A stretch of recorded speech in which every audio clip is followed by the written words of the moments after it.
Hi, guys. Welcome to Cocktails with Randy. Apparently, there was a little false start there. The Facebook Live just shut off on me. If somebody could send me a little message and tell me if you're hearing me okay. I don't want to go through the same issue that we had a couple weeks ago where I sounded like Mickey Mouse. So if you could let me know if you are hearing me okay. So today, first of all, it's cocktail time. Do a little martini today.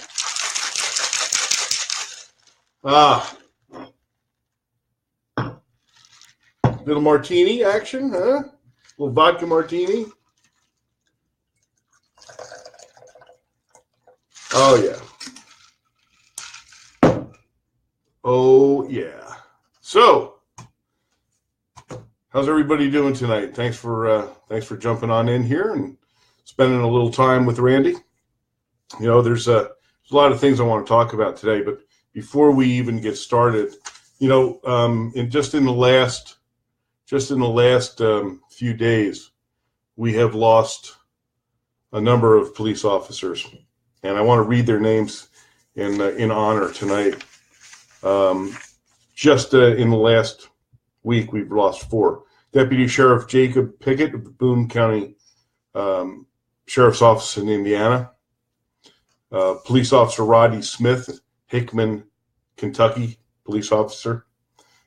Deputy Sheriff Alexis Thunder Eagle Locklear of the Scotland County, North Carolina Sheriff's Office.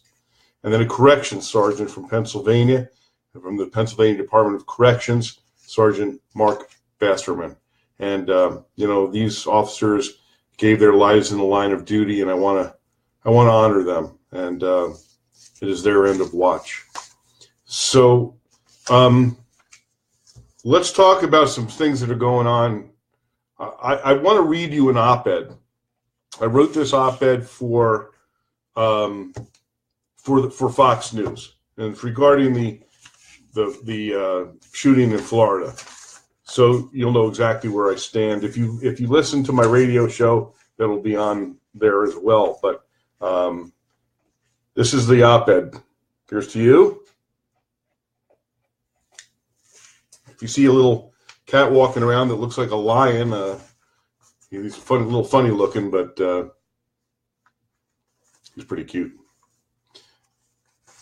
Unfortunately, for those who would like to believe differently, the Parkland, Florida school shooting massacre cannot be blamed on President Trump, the NRA, or even a particular weapon. It was the choice of one deranged man to hunt down those young people and act out his bizarre fantasy. But that could have been prevented or the damage mitigated? Yeah, the answer is unfortunately yes. And unless we confront the harsh and painful realities of failure, more will die needlessly. The reality is that this tragedy resulted from the epic failure of law enforcement, the school system, and other governmental entities on multiple levels. Law enforcement has been imploring people for years. If you see something, say something. Many people heeded this call when it came to the Parkland shooter. They said something to the FBI. They said something to the Broward Sheriff's Department. They said something to the school's administration. And they said something to child services. And yet all of these institutions failed to act. Why? The answer is a combination of incompetence, system failure, administrative corruption, and the all too familiar specter of political correctness. To address all of these issues would take volumes, but the law enforcement failures that took place throughout this debacle are by far the most dramatic and repulsive. The information that has already come to light about the dismal performance of the FBI and Broward County Sheriff's Office in the days, weeks, and months leading up to the massacre is already damning enough. But as the investigation delves deeper, there will be much more surfacing. And I can assure you that it will get uglier. The FBI has much to answer for in their lackluster response to telephone tips from different sources that painted the picture of a troubled young man with violent tendencies, mental and emotional issues, and access to weapons. Having witnessed their bureaucracy firsthand, I believe that this was a massive system failure and was heartened to hear the FBI acknowledge their culpability rather openly. I can only hope that this leads to change. But when it comes to the Broward Sheriff's Office, there is something more malevolent afoot. Politics, ego, and unfortunately, cowardice. As a 34-year law enforcement veteran and a survivor of an active school shooting incident, to label an officer a coward is repugnant to me. But from having spoken to eyewitnesses who also wear the badge, there's no doubt that the school resource officer heard the gunshots and failed to act. There is only one conclusion that can be drawn.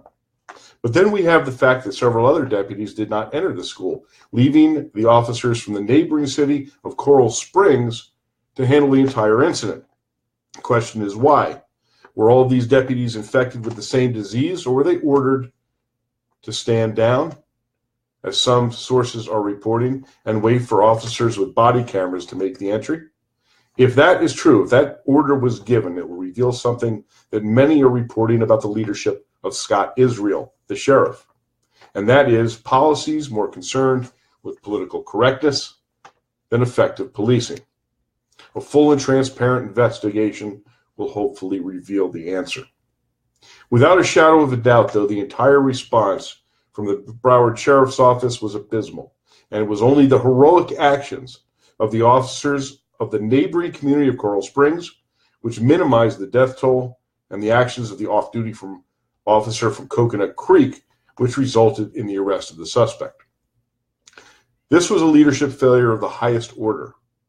And to then watch the pontificating of Sheriff Israel in front of the cameras as he crowed about his own, and I'll quote, amazing leadership, unquote, of the sheriff's department was stunning. In reality, the sheriff has moved his department's training away from tactics and other survival training to the softer policing approach embraced and encouraged by the Obama administration. And by allowing political correctness to take precedence, has dulled the tactical effectiveness of his agency. That might, there's my little buddy, that might be all well and good when his school resource officers are dealing with nothing more challenging than truancy issues, but when the proverbial stuff hits the fan, it is the warrior spirit within officers that decides the outcome. Sheriff Israel has allowed political correctness to govern his policies. He has failed his department and the community he serves. That's the op-ed that I wrote for Fox.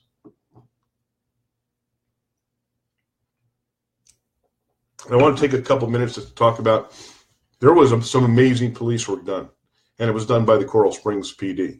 Now it's come to light that there was a captain that ordered her officers to set up a perimeter. Now, I did a little research. I know from their training that they've all been given, the entire Broward Sheriff's Department has been given current active shooter training. And that includes, you don't wait at the sound of gunfire, you go in. But I also have from very good sources the information that under Sheriff Israel, they have changed much of the training and made it the softer, what are they? There's all kinds, the political correctness stuff, the implicit bias and all that garbage. This is a wake-up call for law enforcement everywhere, and law enforcement leaders need to take note of this. It's time to return to the basics, and that is the basics of survival, of training officers to have that warrior spirit. I put up my warrior spirit video on Facebook just yesterday, and please take a look at that. To me, it is the essence of survival, and that is exactly what we need to be focused on.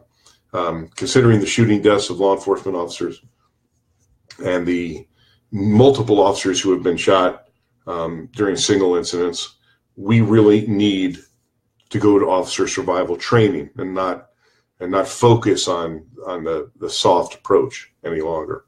So there were a couple people that sent some suggestions in. Diane asked about how to show support for officers if you don't have much interaction, and that's, it's really a good question. I'm going to address this very soon with the creation and the launch of my new foundation, which is going to touch the lives of tens of thousands of law enforcement officers and their families.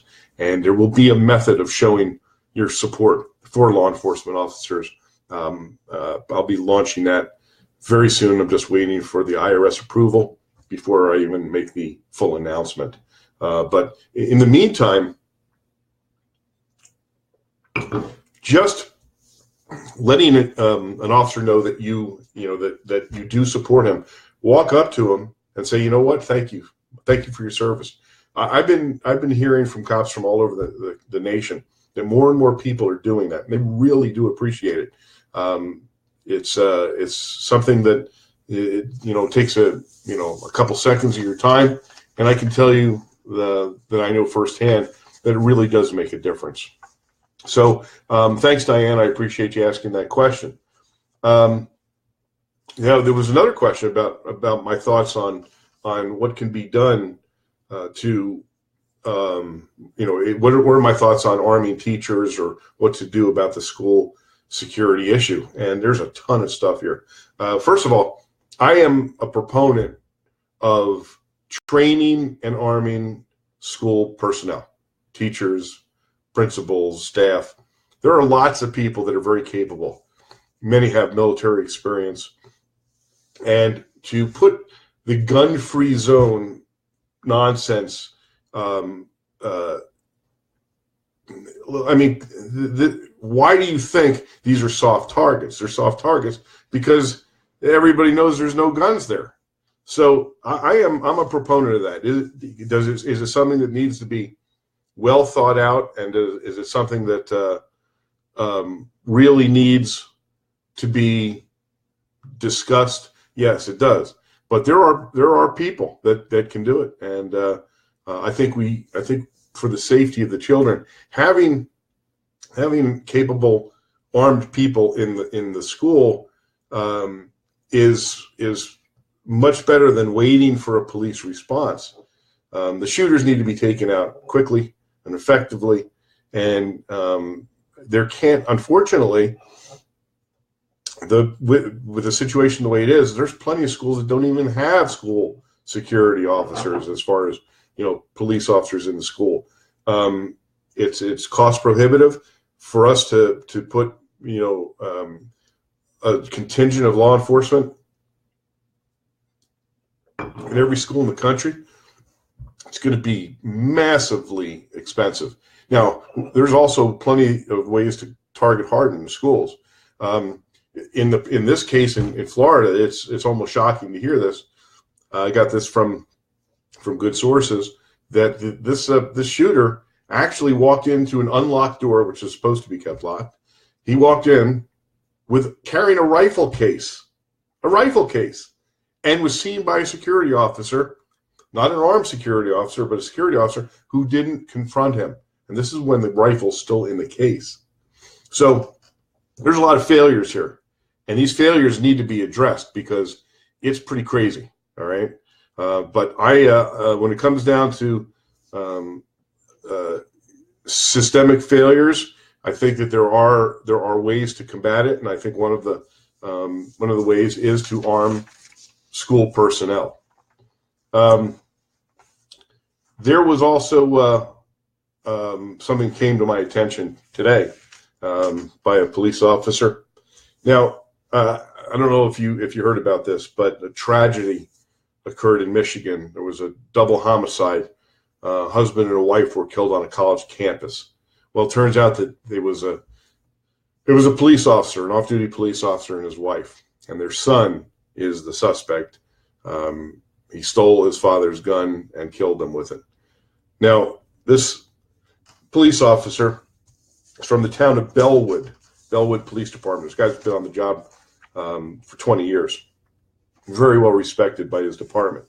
Now, the police chief and the mayor, when it was announced that he was killed, they said all the right things. You know, we mourned him. He was a great guy, et cetera, so forth. Well, I just got information tonight, and it pisses me off.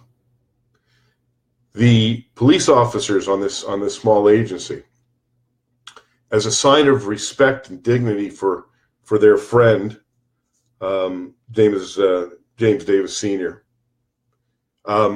They decorated his patrol car, and they wrote a homage to him on the police vehicle. They attached balloons to it and flowers, and they were going to hold a vigil for him tonight in the parking lot where he parks his police car. And they were going to have an informal memorial service for him. Well, the mayor, and this idiot's name is Andre Harvey. Andre Harvey directed them to remove the flowers and take off the balloons and wash the car and not have the memorial. This is madness, and the chief apparently wimped out and is saying, well, whatever the mayor says. You know, I don't understand this kind of leadership. This mayor it's unconscionable what he just did to the morale of that agency, and I know from the officers that are on that agency how they felt about it. He single-handedly just destroyed the morale just like that. This is what poor leadership does. Poor leadership all over this country is affecting the very police work that's being done. You know, there is no substitute for truly caring. And as a law enforcement leader, that's what these men and women who are serving have a right to expect. You know, I as a 34-year cop, I've seen really good leadership and I've seen really bad leadership.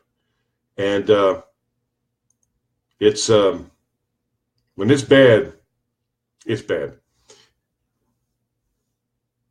You can't make a leader. It's something that is intrinsic in someone. And you can make mistakes as a police leader, a chief, or administrator, supervisor, but it's what's in here that counts. If there's every officer will know if that leader cares about them, and I think that's one of the most important things of leadership, truly caring about your people. And as we see the mounting death toll, it's up to law enforcement leaders to take that seriously and embrace the training and the support that these officers need in order to survive. You know, when you take away all of the bullshit, it is this that matters. It's getting home to your families. Officers have a right and a duty to survive, and police leaders have a responsibility to train and equip their officers in that survival. So, unfortunately, for some reason, I'm not seeing my messages, and I don't know if people are sending me things or not. I assume I'm seeing that there are messages, but I got to tell you, I'm not all that adept with Facebook. Okay, as much as I post on here, you'd think I would be, but I don't know how to get those messages up. But let me just see if there's a possibility that I may be able to see this on my phone, perhaps, because I love your feedback. See this. I see that there's lots of phone, perhaps, because okay. One of the things that I wanted to talk to you about today is I want to thank you once again for taking the time to come visit me and having a cocktail with me. I hope that you are enjoying your favorite libation.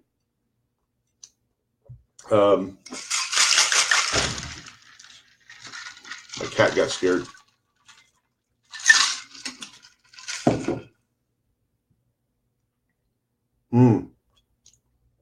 Oh, I love a good vodka martini. And of course, it's always good when I make it. Anyway, I want to thank you guys for all of the messages that you send me. As you know, I look at every single one of these messages, and I respond to them if there are questions. I've had a tremendous amount of interaction from people who are law enforcement officers and people who support law enforcement. And I kind of look at us as, we're a family, and in order to support each other, both those who are serving, who have served, and those of you that truly do support law enforcement, we have to communicate that. Now, I hope that that's what my page does. That's really the whole reason that I do this, that I have it, is so that we can communicate amongst each other. We can support each other, and I'm like I said, I'm about to build something that will allow the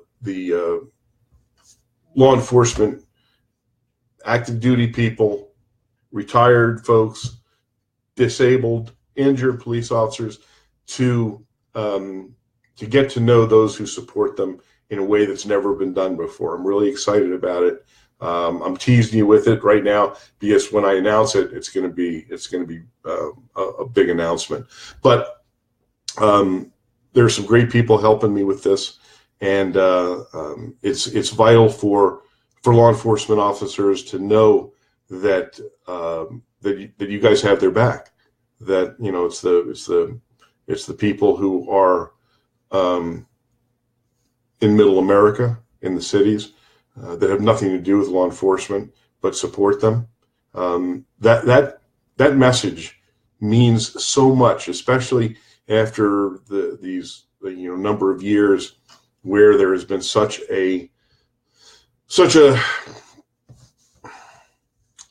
I guess the word would be campaign, malicious campaign to denigrate law enforcement. So together we can make a difference. That's probably my best part of my personal motto is together we can make a difference. And I'm hoping that that's what, when you see my page and you see the things that I post about it and that we interact, all of us, I hope that that's the message that is getting out there, that together we can make a difference in our society, with law enforcement, with the people that are supportive, and so that's the purpose behind it. Now, there have been some tremendous communications that I've gotten from law enforcement officers, and one of the things that I want to tell you about is that I've written several books, and The Power of Legacy was my last book, but it was the distributor went out of business, and anyway, to make a long story short, it's going to be re-released, and in a whole new Power of Legacy book is going to be released. I'm very excited about this. Titletown Publishing has picked it up, and not only that, but we're going to do another edition of True Blue, Police Stories by Those Who Have Lived Them. So the reason that I want to tell you that is because right now, actively, I'm seeking stories from law enforcement officers who are active duty, retired, or former law enforcement officers. If you have a story that can be funny, it can be sad, it can be a war story. There are some great stories out there. Every cop has them. And take the time to write it down. And they just a minimum of 1,500 words. It could be as long as you want. I mean, not a novel or anything, okay? But go to truebluestories.com. If you know a police officer, if you're married to one, or you're buddies with one, and you know they have a story, and lots of authors out there, I want that story. So go to truebluestories.com and take a look at it, and it gives the parameters of what I'm looking for. Just submit it online like that. And I'm in the collection phases right now. It's going to be another great book, and the proceeds are going to go to help this amazing charitable organization. So, once again, truebluestories.com, okay? Get the word out there. I appreciate it. And I want to tell you about, I had an amazing interaction with a former LAPD police sergeant. And his story is incredible. And it's everything when I talk about the lack of leadership and administrative corruption, things like that. His story is fascinating. And the story is all about the truth behind the Rampart police scandal that rocked the LAPD. No one's ever told this story before. And he's asked me to help him tell the story. So we are working on something right now that will blow people away. The truth of what happened is shocking. It was administrative corruption at the highest level of the agency, and the politics at play here that destroyed the lives of good cops for political reasons is absolutely astounding. So I'll be telling you more about that as time goes on, as we continue to work on this. So I can see that my time is growing short. I wish I could see the messages that you're sending so I could respond to them.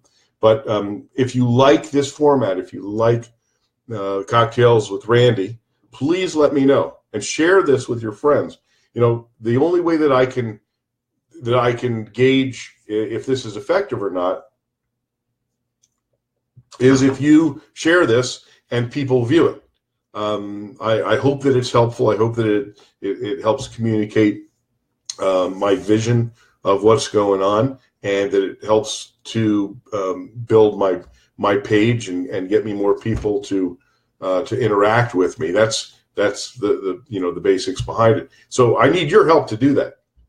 I need you to share it, especially when I do a video or something that I really want to get the message out there. I need your help.